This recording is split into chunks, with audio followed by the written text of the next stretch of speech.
Bom dia, boa tarde, boa noite, pessoal. Meu nome é Luiz Palma e bem-vindo ao meu vlog.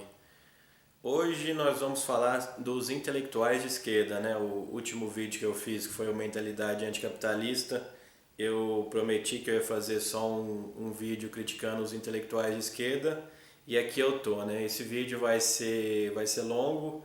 Nós vamos analisar 6 ou 7 aspectos de alienação dos intelectuais de esquerda e depois nós vamos mostrar as consequências, né? E eu tenho certeza que você vai gostar desse vídeo. Aqui, galera, quando eu falo de intelectual de esquerda, né, eu tenho que fazer duas considerações antes de começar o vídeo, né?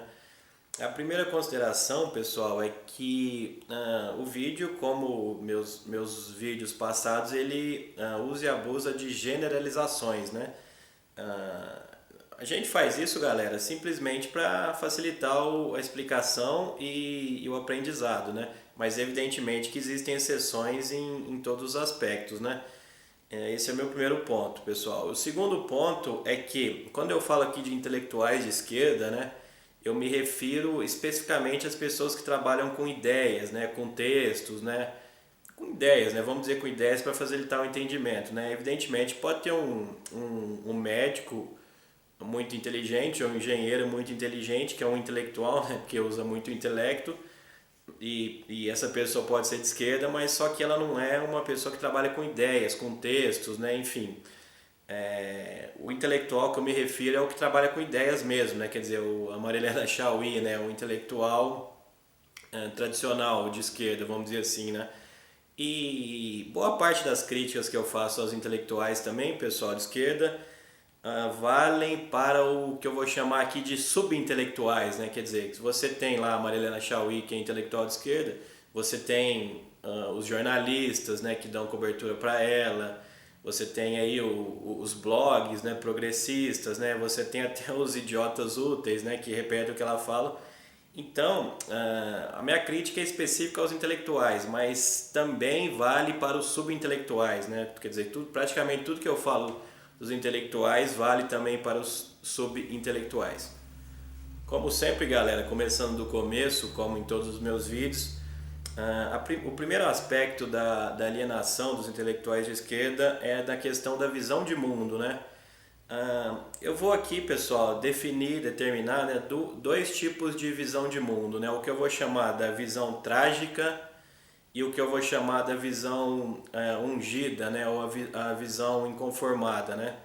Eu vou usar o termo visão ungida, que é o termo que o Thomas Sowell usa no livro Intelectuais da Sociedade, né? Aliás, esse vídeo recomenda fortemente que você leia dois livros, né? O Intelectuais da Sociedade do Thomas Sowell e o Caminho da Servidão do Hayek. Bom, mas o que exatamente as duas visões significam, pessoal? A visão da direita é a visão que eu chamo da visão trágica, né? Por que é uma visão trágica? Porque a direita, pessoal, ela entende, né, que o mundo nunca foi um lugar muito fácil, né? Nunca foi um lugar repleto de anjos, né? Repleto de boas intenções, né? A gente sabe, galera, que guerras sempre foram constantes no mundo, né? A gente sabe que fome, miséria, exploração sempre aconteceu no mundo, né? Até poucos anos atrás, né? Quer dizer, quando eu digo poucos anos atrás, eu digo sobre perspectiva histórica, né? Não sobre perspectiva de uma vida, né? Mas até poucos anos atrás, sobre perspectivas históricas, a expectativa de vida aí era 40, 50 anos, né? Quer dizer, eu tenho 33 anos, então eu tinha mais 5 ou 6 anos de expectativa de vida, né? E também na questão dos governos autoritários, né, galera? A gente sabe que a história inteira praticamente só teve governo autoritário, né? A democracia, o liberalismo é exceção, de exceção, de exceção, de exceção, né? Inclusive hoje, 2013, se a gente considerar que a China tem 1,5 bilhão de habitantes, a Índia tem um pouco menos, mas quase isso, e a gente considera a Tailândia, a Indonésia, por exemplo, você vê que seguramente a esmagadora maioria da população do mundo está sob regimes autoritários, né, governados por ditadores, né? E a visão trágica, pessoal, que é a visão predominantemente forte na direita, ela identifica isso, né? Ela identifica que o mundo é um lugar trágico, o mundo é um lugar difícil, né? Que as mudanças são muito graduais e muito lentas, né? Que você pode andar para frente, mas também você pode regredir, né? Quer dizer, se você comete um erro aqui, a humanidade evoluiu, mas quem garante que ela não vai involuir, né? Quer dizer, andar para trás, né? Isso é uma coisa complexa, né? Então a visão da direita conservadora é essa visão trágica. Mudanças acontecem, só que elas têm que ser graduais, elas têm que ser bem pensadas, né? Elas têm que ser feitas analisando tanto os aspectos de curto prazo, que normalmente são os aspectos vistos, né? Mas também os aspectos de longo prazo, que são os aspectos não vistos, né? Não percebidos a princípio. Em contrapartida com a visão trágica da direita, pessoal, a gente tem a visão ungida, né? Ou inconformada da esquerda, né? A visão ungida é exatamente o oposto, né, do que eu falei da visão trágica, né? É uma visão um pouco, desculpa o termo, um pouco sonhática, né? Um pouco fanista, né? Quer dizer, não considera que as coisas podem piorar e é uma visão inconformada, né? Que você quer resolver, a gente tem que resolver o problema da fome na África amanhã. Onde já se viu consumismo dos Estados Unidos com problema na África, né? Como se uma coisa tivesse relação com a outra, né? A gente sabe que não. Onde já se viu a desigualdade do Brasil, né? Onde já se viu que brancos ganham mais do que negros, né? Ou que homens comandam mais famílias do que as mulheres, né? Quer dizer, a visão ungida ou inconformada, ela é uma visão exatamente oposta, né? A visão trágica da direita, né? Aqui, galera, a gente já começa a ver a alienação da esquerda, né, e dos intelectuais de esquerda, né? Evidentemente que a visão da direita é muito mais realista, né? A visão da esquerda, pessoal, mesmo que se você perguntar para um esquerdista ou se um esquerdista estiver vendo esse vídeo, ele não vai gostar muito, não vai concordar.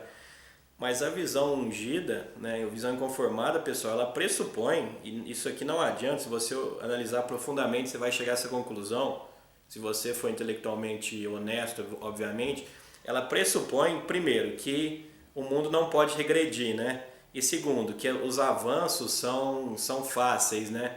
Quer dizer, que é a coisa mais fácil do mundo acabar com desigualdade ou acabar com um problema qualquer, né? Acho que uma lei, por exemplo, pode resolver um problema que é super, hiper, ultra, mega complexo, né? Então aqui a gente já tem o primeiro caso de alienação, né? Aqui, galera, eu vou colocar o link aí na descrição do vídeo para vocês no caso das montadoras de Detroit, né? O que aconteceu em Detroit? Aconteceu que os sindicatos dos trabalhadores ficaram exigindo direitos, né? Como se a empresa fosse imbatível, né? Como se a empresa não tivesse concorrente, né? Sempre mais direitos, mais direitos, mais direitos. Moral da história, as empresas de Detroit, as indústrias automobilísticas acabaram quebrando, né? O link aí, pessoal, é interessante que ele mostra como que, por exemplo, as indústrias estavam pagando muito mais ao fundo de pensão dos funcionários do que propriamente aos acionistas, né? Quer dizer, isso é evidentemente que é uma forma de visão, né? Os sindicalistas, quer dizer, eles acabaram atirando o próprio pé, né? Quebrando a própria empresa que pagava o salário deles por considerar que a coisa não pode ir para trás ou vamos dizer, com uma visão irresponsável do aspecto, né? Uma música legal, pessoal, que mostra essa visão do direito, a visão trágica, é aquela, né? Ando devagar porque já tive pressa, né? E levo esse sorriso porque eu já chorei demais, né? É a cara da visão trágica, né? E a visão trágica é a visão da direita, né? E aqui, galera, tem um paradoxo, né? Apesar da visão trágica ser trágica, né? E a visão ungida ser inconformada, na verdade, pela direita considerar o mundo trágico, ela é mais otimista, né? Quer dizer, com a melhora das coisas, né? A esquerda ela tende a ser mais inconformada, né? Mais agressiva um pouco, né? Quer dizer, quando você tem uma visão trágica do mundo, às vezes é mais fácil para você ser otimista com as coisas boas que acontecem, né? Saindo do nosso primeiro aspecto, pessoal, que são as visões de mundo, né? A gente entra agora aqui no segundo aspecto, que é a questão da inteligência da sabedoria e da pretensão de conhecimento, né? Primeira coisa, pessoal, inteligência é uma coisa, sabedoria é outra coisa totalmente diferente, né? A inteligência, vamos dizer, a capacidade de raciocínio, a capacidade de linguagem, né? Até a velocidade do raciocínio, né? A velocidade de se expressar é uma questão de inteligência, né? A questão também de pensar abstratamente é uma questão de inteligência, né? Quer dizer, as pessoas mais inteligentes conseguem pensar mais abstratamente, né? E fazer conexões mais avançadas, né? Agora, galera, isso não tem nada a ver com sabedoria, né? O que é sabedoria? Sabedoria é prudência, é experiência, né?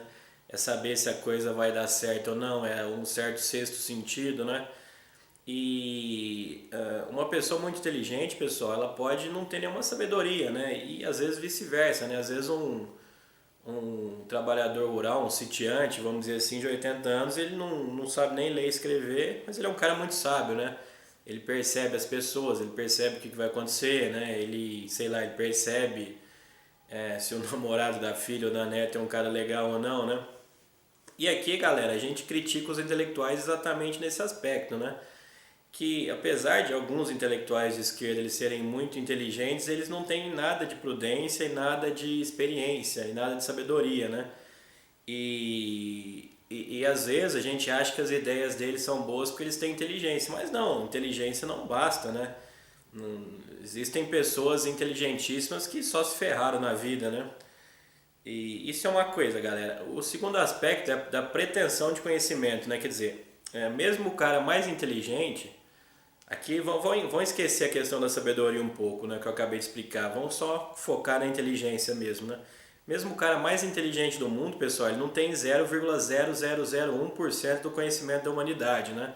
Ora, como que o intelectual de esquerda, mesmo que seja muito inteligente, vai querer controlar a economia, né? Controlar a sociedade com leis, com economia planificada, por exemplo, como no caso da União Soviética, se ele não tem 0,001% do conhecimento da humanidade, né?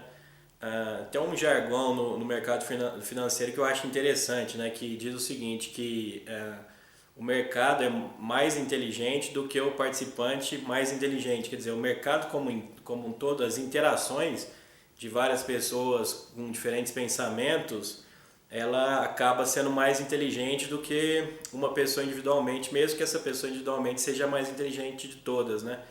Então, isso é uma crítica à alienação dos intelectuais de esquerda forte, né? Como que eles vão querer controlar a economia, fazerem leis, né? Interferir em vários aspectos, né? Se eles não conhecem a realidade, né? Quer dizer, às vezes um intelectual de esquerda ele se acha mais sábio que todo um setor, né? Por exemplo, cara que eu sou do setor de agronegócio, e às vezes eu vejo uns caras falando do setor de trabalho escravo, por exemplo, que tem no setor de agronegócio. Os caras não têm a mínima noção do que eles estão falando, né? Ele não sabe o que é trabalho escravo, não sabe se isso incide mesmo no agronegócio. Eu pergunto, por exemplo, como que alguém prova que o índice de trabalho escravo, né, o análogo à escravidão entre aspas, no setor agro é maior do que em outros setores, né? Não prova, porque é aquela coisa, né, achista, né, e tal, meio no chute e tal, né? Então é isso, galera. Para uma sociedade evoluir, ela precisa do conhecimento de todas as pessoas. E ela precisa de pessoas inteligentes, mas só pessoas inteligentes não bastam, né? Precisa também de pessoas sábias, tenham prudência e tenham experiência para controlar, às vezes, o ímpeto de algum jovem muito inteligente que no final vai acabar se estrupiando, né? Se ferrando, né? O problema aqui também, pessoal, nessa segunda questão nossa aqui da inteligência, sabedoria e pretensão de conhecimento, é que muitos intelectuais de esquerda, eles saem, né, da sua área de interesse, né, área de especialidade, né? Você pega, por exemplo, o Chomsky, né? Ele é um grande... mexe com a área de linguística, né? Ele é um dos maiores do mundo, né, de todos os tempos. Agora, ele é bom naquela área, nada garante que ele é bom em outra área, né? Quando os intelectuais de esquerda, por exemplo, vão dizer que, vou citar um exemplo bobo, né? Um sociólogo, vamos supor que o cara seja sociólogo. Se ele fica na sociologia, ótimo, não tenho nada contra ele. Eu acho que até ele contribui muito para a sociedade. O problema é quando esses caras saem da área deles e querem dar palpite, querem dar pitaco, né? Querem enfiar o nariz onde não foram chamados, né? Isso aí a gente sabe pela história que dá muito problema, que não é a especialidade dos caras e eles não têm o conhecimento da humanidade. Eles têm, mesmo o mais inteligente dos intelectuais, tem 0,001% do conhecimento que a sociedade inteira tem, né? Difundida nela, né? A terceira questão da alienação dos intelectuais de esquerda, pessoal, é a questão do preenchimento do hiato entre o abstrato e o real e a alienação propriamente dita, né? Se você pega, por exemplo, o livro do Marx, né, ou as obras do Zizek, ou do intelectual Harvey, né, ou mesmo as críticas do Chomsky, são coisas legais, né? O Capital, por exemplo, é uma obra bonita, né, bem escrita, né, que tem uma certa lógica, né, que tem uma certa verdade interna, né? Não são obras ruins, né? São obras boas, né? O problema, pessoal, é que não se faz, né, a conexão entre o abstrato e o real, né? Entre o mundo verdadeiro e o mundo das ideias, né? Quer dizer, isso funciona na nossa estrutura da realidade, né? Quer dizer, com as pessoas como elas são, os países como eles são, na política como ela é e tudo mais, né? Tem que ver isso, né? Aqui, pessoal, eu gosto de contar uma história que eu lembrei dessa história na hora, quando eu comecei a pensar nisso. Que é aquele cara que sabe todas as táticas de sedução, né? O cara sabe como que seduz ruiva, como que seduz loira, como que seduz mulher casada, o que você tem que fazer para seduzir uma menina de 18 anos, o que você tem que fazer de diferente para seduzir uma de 40, se a menina é rica, você faz o quê, se ela é pobre, você faz o quê. O cara sabe tudo, o cara sabe todas as táticas de sedução. Só que o cara simplesmente nunca seduziu ninguém, né? Quer dizer, o conhecimento dele é puramente teórico, né? E às vezes tem um bobão que não tem dois neurônios, um bombadão burro que tem dois neurônios, mas que seduz todas as meninas que ele quer, né? Então, isso mostra bem, existe um hiato, galera, entre o geral e o específico, né? Entre o abstrato e o real, né? Esses caras de esquerda, eles podem ser bons, ser inteligentes, escreverem bem, mas eles, galera, desculpa, não preenche o hiato, né? Você vê o Zizek, por exemplo, né? Eu vou colocar para vocês aí alguns links do Zizek na descrição do vídeo, né?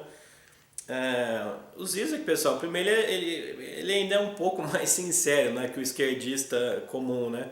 Ele diz que ele não sabe o que a esquerda tem que fazer, ele não tem a mínima ideia, né? Ele deixa isso muito claro, né? A maioria dos esquerdistas não tem essa sinceridade que ele tem, né? E o Zizek, por exemplo, galera, ele quer um governo mundial, né? Ele quer uma estrutura para controlar as tensões do capitalismo e tudo mais, né? Um governo mundial. Ora, galera, supondo que o Zizek esteja certo, como você vai implantar um governo mundial? O voto do brasileiro vai ter o mesmo peso que o voto do americano, né? Como vão ser as instituições? A ONU que vai mediar, vai ser criada uma outra instituição, né? Como que é, né? É, como que ficam as moedas, né? Enfim, como fica a autonomia dos países, né? E tal, quer dizer, não se preenche, galera, desculpa, não se preenche o hiato entre o abstrato e o real mesmo. Nenhum esquerdista desses principais preenche, não se preenche. Vocês podem não gostar do liberalismo e do conservadorismo, eu gosto do liberalismo e do conservadorismo. Vocês podem criticar eles à vontade, galera. Mas o conservadorismo e o liberalismo são reais, né? Eles falam da estrutura da realidade mesmo, né? Você é ser conservador, teu pai é conservador, quer dizer, não precisa ir muito longe para você entender o conservadorismo, né? Observe como essa questão da alienação, pessoal, e do abstrato entre o real entre o imaginário e o real é interessante, né? Os três maiores críticos da esquerda que eu conheço é o Chomsky, o Harvey e o Zizek, né? O primeiro é americano, professor do MIT, né? Quer dizer, é muito fácil o cara criticar o capitalismo, criticar os Estados Unidos sendo professor do MIT, né? Agora eu quero ver um cubano ou um cara da Coreia do Norte criticar o governo. Não existe um intelectual de direita nesses países, né? Agora o oposto existe, né? O intelectual de esquerda nos Estados Unidos existe. O Harvey, galera, a mesma coisa, só que ao invés de ele morar nos Estados Unidos, ele mora na Inglaterra, né? O Zizek não, né? Ele já é europeu, é um pouco diferente o caso dele, mas na verdade ele é famoso porque ele escreve nos jornais britânicos, né? Escreveu nos jornais franceses, então, sabe, parece que é um grande teatro, sabe? O Noam Chomsky, por exemplo, desculpa se eu não sei falar o nome dele, a pronúncia correta, me desculpem, Mas ele é professor do MIT, né? Ganha lá o salário dele, a especialidade dele não é política, é linguística, né? Quer dizer, ele está saindo, ele está extrapolando as funções dele e ele critica os Estados Unidos e tal, quer dizer, só que morando nos Estados Unidos, sobre todo o conforto dos Estados Unidos e sobre um salário estável, né, de professor universitário.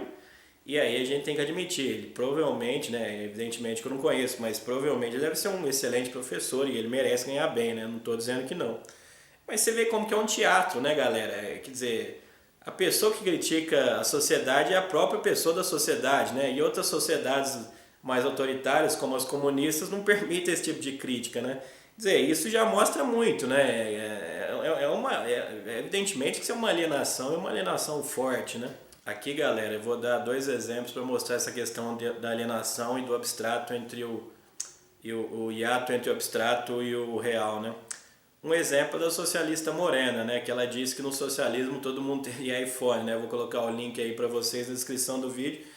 Quer dizer, primeiro ela é totalmente contrária às ideias socialistas, né? De contra o consumo, né? Alienação, né? E fetiche, as ideias do Marx, né? De alienação e fetiche, ela é totalmente contrária. E segundo, que ela não tem nem noção, né? Os países socialistas, comunistas, não tem papel higiênico, vai ter iPhone como, né? Quer dizer, alienação a nível épico, né? É o grau, se não o máximo, do quase máximo, dos mais fortes de alienação da socialista morena aí. Outro exemplo, pessoal, é a discussão de Cuba, né? Quer dizer, uma vez eu discuti com um cara de esquerda Cuba, mas eu fui profundo, eu fui até o fim, né? Primeiro ele falou do embargo. Eu falei que o embargo não existia, que Cuba tinha recebido a ajuda da União Soviética, da China, muito forte, né? A Cuba, por exemplo, recebeu mais ajuda da União Soviética do que a Europa do Plano Marshall, né? E aí eu mostrei também que Cuba recebe as transferências unilaterais dos americanos, né? Dos cubanos de Miami, e ajuda hoje até de países como Venezuela e Brasil e tal.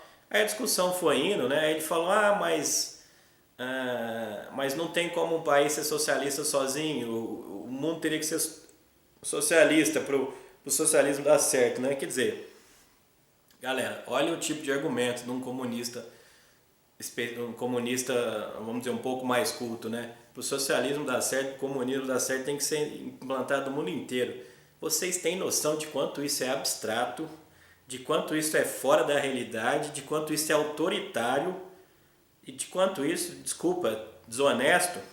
Quer dizer, todo mundo então tem que ser comunista agora para o comunismo funcionar? Então a gente vai bater na porta de cada um, igual os testemunhos de Jeová, me desculpe se tem algum, falar, ó, vamos ler aqui as ideias do Marx ou vamos fazer via força, né? Na verdade, o que os comunistas fizeram foi via força, via morte, né? Via guerra e tal, tudo mais, né? Por quê? Exatamente por isso que eu estou acabando de falar. Não se preenche o hiato entre abstrato e real.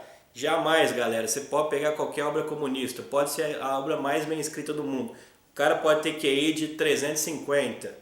Ele não preenche o hiato entre abstrato e real. E não preenche mesmo. O nosso quarto aspecto da alienação do intelectual de esquerda, pessoal, é a falta de conhecimento da ciência econômica, né?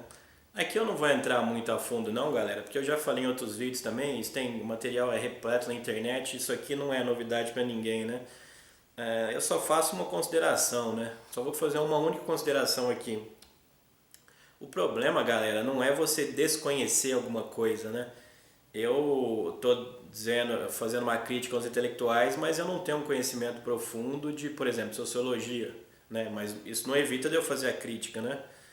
Agora, o problema dos intelectuais, pessoal, é que a maioria desprezar não é a mesma coisa que desconhecer. São verbos diferentes. A maioria dos intelectuais de esquerda despreza a ciência econômica, né? E a maioria dos intelectuais de esquerda, pessoal, eles não percebem que a ciência econômica é natural, né? Quer dizer, se você dá um incentivo para alguém ganhar dinheiro, a pessoa vai lutar mais por aquilo. Se você tira o incentivo, a pessoa vai lutar menos. Isso não tem a ver com dinheiro, com juro, com banco, com moeda, com, sei lá, com dólar, ouro, petróleo. Não tem a ver com nada disso. Tem a ver com uma questão natural, que o ser humano ele se move a incentivos, né? E no caso a gente está falando de incentivos econômicos. Mas veja bem, galera, para você entender economia, você não precisa entrar no mundo monetário, fiscal, financeiro. Não, simplesmente você entende questões básicas de ação humana, né? E muitos intelectuais de esquerda, além de desconhecer isso, ainda desprezam esse tipo de coisa, né? Quinto item de alienação dos intelectuais de esquerda, pessoal. Desproporcionalidade entre direitos e deveres. Nossa, isso é muito claro. Eu não sei porque que algumas pessoas falam, mas isso não é muito bem difundido, eu acho, né? Eu lembro quando eu vi uma palestra do Janine, né, sobre os protestos. Eu vou colocar o link da palestra na descrição do vídeo aí para vocês, né? Eu fiquei anotando quantas vezes eles falavam em direitos, em conquistas sociais e coisas do tipo, né? E eles falando e deveres eles nunca falam, né? A gente pega uma família, pessoal, vamos pensar numa família tradicional aqui, né? Pai, a mãe e 2 filhos, por exemplo, né? Uma família tradicional, não tem nada contra outro tipo de família não, viu, gente? Eu só estou usando esse exemplo porque é mais fácil para nós, né? Para eu explicar e para você entender. Ora, uma família você tem divisão de direitos e de deveres, né? Vamos pensar a família conservadora tradicional. O pai trabalha, mas a mãe cuida de casa, né? E cuida dos filhos, né? O pai dá mesada para os filhos, só que os filhos têm que ir na aula, ou na escola de inglês, etc, etc, né? O pai não pode dar uma mesada maior para um filho que estuda menos, né? Ou que dá mais trabalho, né? Ou que faz mais coisas erradas, né? No conceito da família, né? E tal. Quer dizer, você vê, os direitos e os deveres são repartidos, né? O pai tem o direito, o pai tem o dever de trabalhar, mas ele tem o direito também de, sei lá, escolher o restaurante que eles vão no domingo, né? A mãe idem, os filhos idem, eles têm direito à mesada, só que eles têm os deveres de estudar e tal, né? Quer dizer, é uma coisa simples, pessoal. Às vezes, para você refutar um pensamento de esquerda, você não precisa ir muito longe, né? Porque às vezes o pensamento de esquerda ele bate em questões básicas, né? Ele não entende conceitos básicos, né? Uma sociedade boa, galera, é que é uma sociedade que, assim, que aprofunda os direitos básicos, né? Quer dizer, consolida, né? Talvez seja o melhor termo, né? Consolida os direitos básicos, mas não precisa ficar distribuindo direito a rodo. Porque se você distribuir direito a rodo, você quando você distribui direito de um lado, você gera dever do outro. Quer dizer, a coisa fica muito desorganizada, né? É muito mais fácil para uma sociedade consolidar, quer dizer, aprofundar direitos básicos e acabou, e fica por isso mesmo, e tá ótimo para todo mundo, né? Nosso próximo aspecto, pessoal, é que igualdade não existe, mas meritocracia existe sim. Eu vou explicar para vocês por quê. Vamos dizer, pessoal, que a gente vive numa sociedade que todo mundo tem o ponto de partida igual, quer dizer, tem as mesmas escolas, né? Mas vamos supor que um cidadão qualquer aí, ele trabalhou mais, ou estudou mais, ou nasceu mais inteligente, ele construiu um império, vamos dizer assim, ele ficou muito rico, né? E esse cidadão, ele quer colocar o filho dele numa escola católica, vamos dizer que ele é católico, né? Observa, galera, que nesse simples exemplo eu já mostrei que igualdade não existe, né? Se todo mundo tem as mesmas escolas, mas alguém vai mais bem sucedido, e se esse alguém que foi mais bem sucedido paga uma escola diferente para o filho, então já as pessoas já não têm a mesma escola, quer dizer, a desigualdade já nasceu naturalmente, quer dizer, igualdade não existe, galera. A única forma de garantir igualdade é podando, é dilacerando a liberdade, né? Se você dilacerar as escolhas das pessoas, a liberdade delas, você consegue igualdade. Mas numa sociedade real, eu volto aqui, pessoal, eu ressalto novamente, a estrutura de realidade que a gente conhece, né? Não é um mundo abstrato da esquerda, não. O mundo real. Se você olhar a estrutura real, você vê que igualdade simplesmente não existe, né? Mas meritocracia existe, galera. E eu vi aqui em alguns vlogs aqui dizendo que meritocracia é uma mentira, uma verdade inconveniente. Não. Simplesmente se ignora-se, galera, que a meritocracia deve ser buscada dentro da sua estrutura de realidade, né? Me desculpa, mas eu acho que ninguém aqui vai virar o Bill Gates, né? Mas isso não significa que a pessoa não pode melhorar, né? A meritocracia, pessoal, ela tem que ser individual, não comparativa, né? Ora, se eu nasci numa família super pobre do sertão do Nordeste, mas se eu virei um empresário de sucesso em Salvador, por exemplo, eu tenho muitos méritos, né? Às vezes um cara que vira simplesmente um trabalhador rural, né? Vamos dizer, um trabalhador rural um pouco mais capacitado, um tratorista, por exemplo, um operador de coletadeira, né? Às vezes esse cara tem mais mérito que um cirurgião. Por quê? Um cirurgião médico, né? Por quê? Porque às vezes o cirurgião teve todos os melhores professores, as melhores escolas, a melhor estrutura, e esse trabalhador rural não teve, né? Então, mesmo que o cirurgião ganhe mais que ele, tenha mais status com ele, o mérito do trabalhador rural foi maior, né? Então, quando se critica a meritocracia, ignora-se isso, né? Eles acham que se eu não consigo ser o Bill Gates, não existe meritocracia no mundo, né? Desculpa, esse é um tipo de raciocínio que passa e rumina, né? Aqui também, galera, eu vou colocar um link aí mostrando para vocês que os trabalhadores nos países desenvolvidos são mais bem tratados, né? Por quê? Exatamente pela essa cultura de meritocracia, né? Se todo mundo é meritocrático e busca o melhor, acaba que a sociedade desenvolve o melhor para todos, né? Agora, se ninguém acredita em meritocracia, a coisa não vai para frente. Me desculpa os vloggers que acreditam nisso. Mas esse é um passo para o atraso, galera. E vocês estão contribuindo para esse tipo de atraso.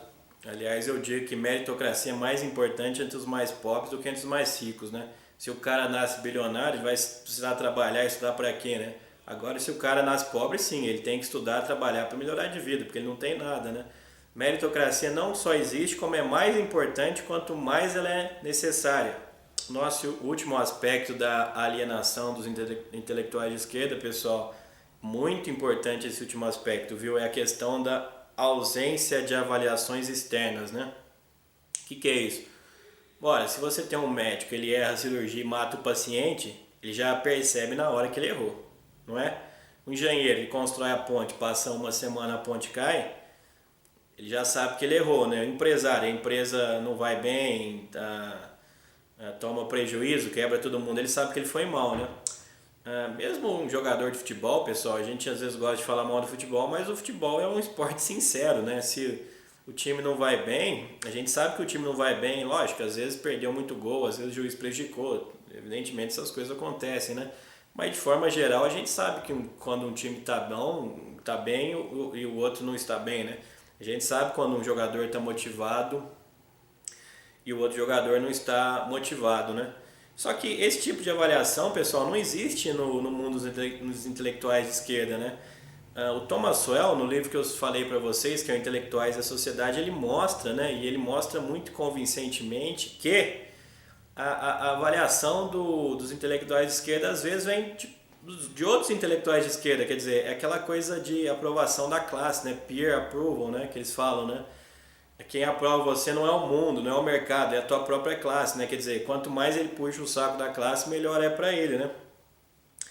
E não só não existe avaliadores externos para os intelectuais, gente, como os intelectuais não sofrem consequência, né? Por exemplo, se um médico mata um paciente, ele vai ficar 3 noites sem dormir, a mulher vai ficar triste, os filhos não vão querer conversar com o pai, sabe?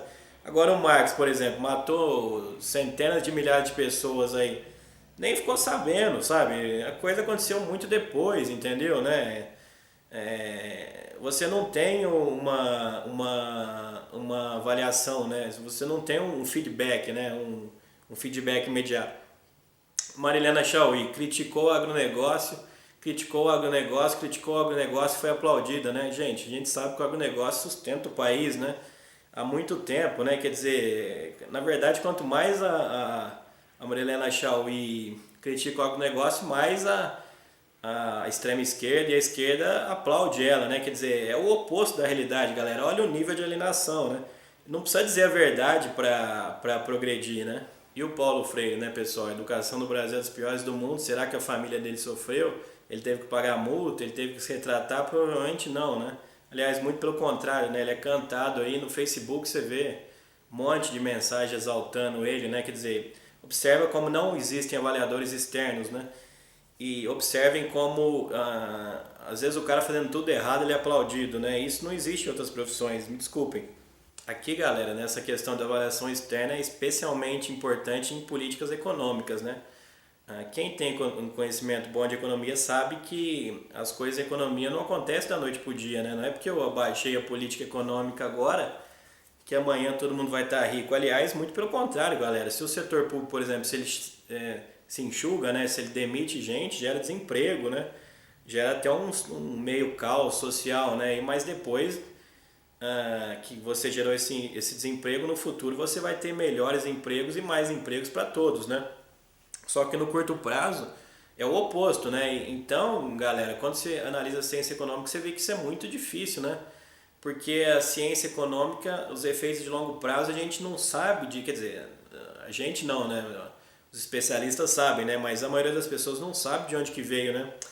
Exemplo claro do governo Lula, né? O governo Lula, me desculpem se alguém aqui gosta do governo Lula, mas a maior parte da popularidade dele veio das reformas do Fernando Henrique e das privatizações do Fernando Henrique. Essa é a verdade dos fatos, né?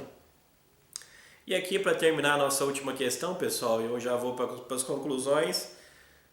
Essa questão é muito importante, porque isso aqui, galera, prova uma coisa extremamente importante, que a esquerda não precisa estar certa para progredir.